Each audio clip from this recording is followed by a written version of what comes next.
tonight, and I know, Motor, that you remember this story. He can vouch for the veracity of the story I'm about to tell. Because back in those days, back in the late 70s, early 80s, we toured non-stop. We were out of our minds, and when we weren't touring, we were home, but we were in the studio. So it took its toll on our personal lives, to say the least. None quite to the degree of our inimitable keyboard player and founding member, Mr. Neil Dowdy. A dubious distinction that I'm about to share with you, but nevertheless, Neil came home from one long leg of the tour and walked into his house to find a note from his soon-to-be ex-wife. I believe it was number, let's see, Neil, any ideas? No.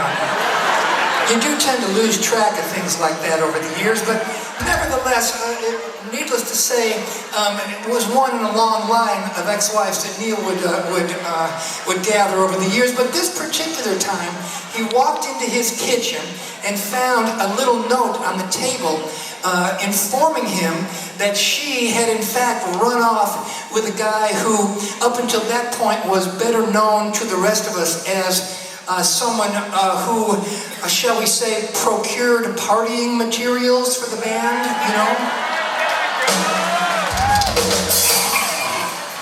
You know, like balloons, noisemakers, that kind of stuff, you know? Confetti, you know. So Neil, he took it hard, man. It was ugly. I mean, his whole demeanor when he came in the studio the next day was just that of a broken man. He was hurting so bad you could see it all over him, man. His eyes were all bloodshot, like he had been up crying all night. And he got to the studio the next day and walked right up to me, and he was like, "Casey, I gotta tell you, man, I am really gonna miss that guy."